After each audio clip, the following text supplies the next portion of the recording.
Now, if you're a fan of Bernie Sanders, no doubt that you have felt the burn. But if you're a fan of Donald Trump and attended one of his recent rallies, you probably felt something completely different and opposite. In fact, Washington Post is reporting that a handful of elderly Trump supporters were treated for possible hypothermia after they were left stranded at an Omaha campaign rally. So, you get what I mean. The opposite of the burn. Okay, anyway. The president spoke to thousands of supporters Tuesday night at Eppley Airfield before flying off in Air Force One. That's in Nebraska. And some of the thousands of Trump fans waited in near freezing temperatures for buses that didn't really come, and they couldn't reach them. That's what the article says.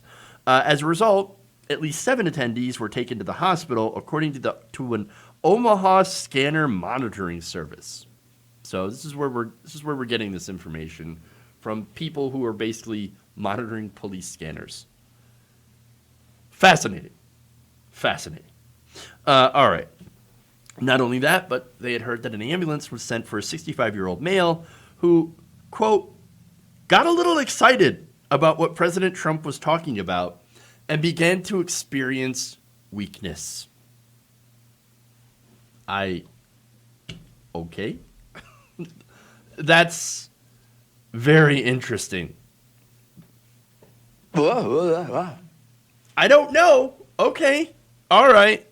I wonder what would excite someone so much that they would get weak. Maybe it's COVID. I don't know. Not only that, but medics also treated 2 attendees for seizures. But there's more. And I love this. Let's see. After the president departed, multiple attendees were treated at the scene or hospitalized for cold exposure. One officer advising to 9 elderly people who were struggling, Omaha Scanner tweeted. Another officer advising they've located an elderly party who was frozen cold, unable to move, with an altered mental status. So this person not doing well. And so that is very, very serious, not good. In all, local officials said at least 30 people received medical treatment at the event, and 7 were taken to nearby hospitals. So nobody died. I mean, that's good. Okay. Believe it or not, I am not in favor of people dying, whether it be from COVID or cold exposure or whatever.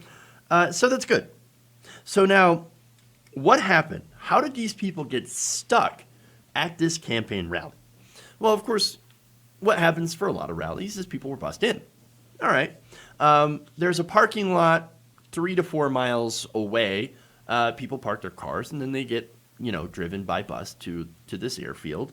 And when the buses were set to return, reporters said the traffic in the 2-lane road outside the airport was throttled in one direction.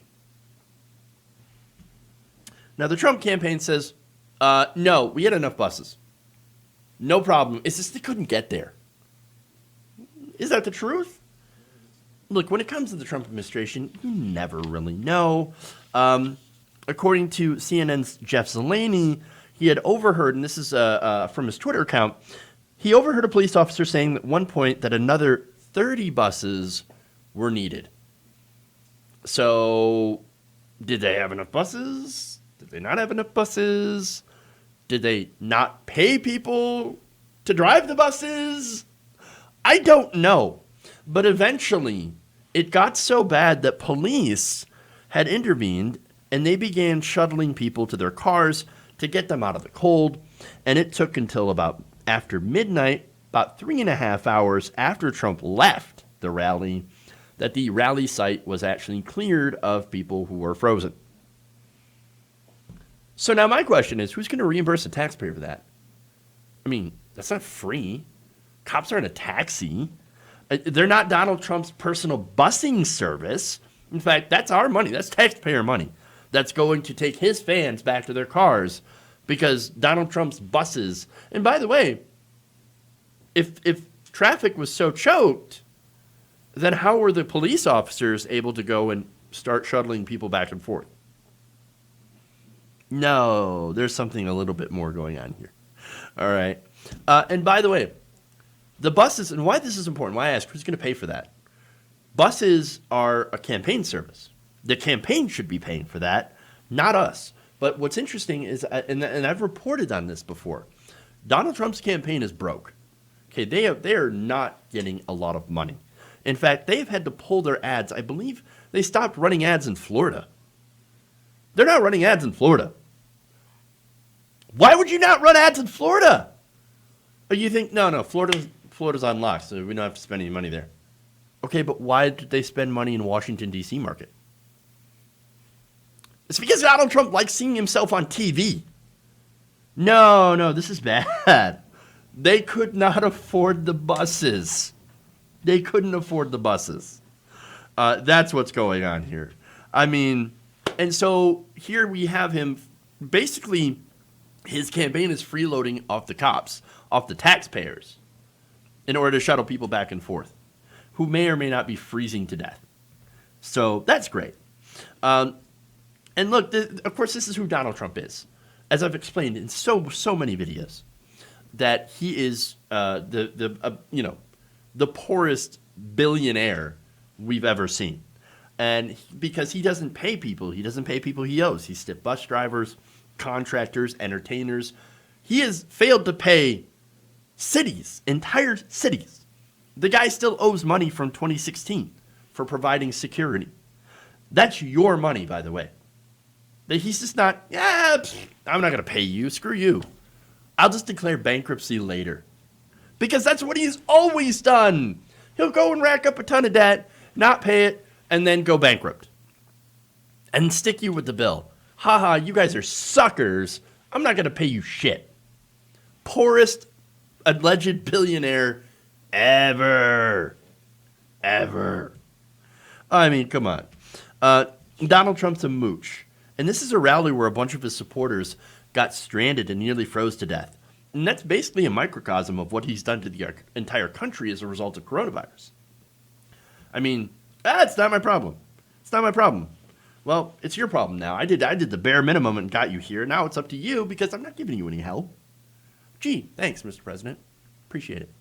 I'm sure his fans, the MAGA guys, are like, no, you understand. Trump's the greatest. Trump 2020. And you know what's funny? Speaking of COVID, right? Because I'm pretty sure somebody there got COVID as well. Nebraska has been averaging about more than 800 new cases daily for 9 consecutive days, according to news outlets. I'm guessing that rally where, sure, masks were offered, and they did temperature checks, sure. But people didn't wear masks. They didn't wear masks. They didn't socially distance. And so that's not going to help. In fact, I'm going to make a bold prediction here that some of these people are going to end up with coronavirus. You know it. Maybe with something else, maybe with some pneumonia, maybe some other things, maybe some comorbidities. But I'm guessing that we're probably going to end up seeing another cluster of cases thanks to President COVID-45.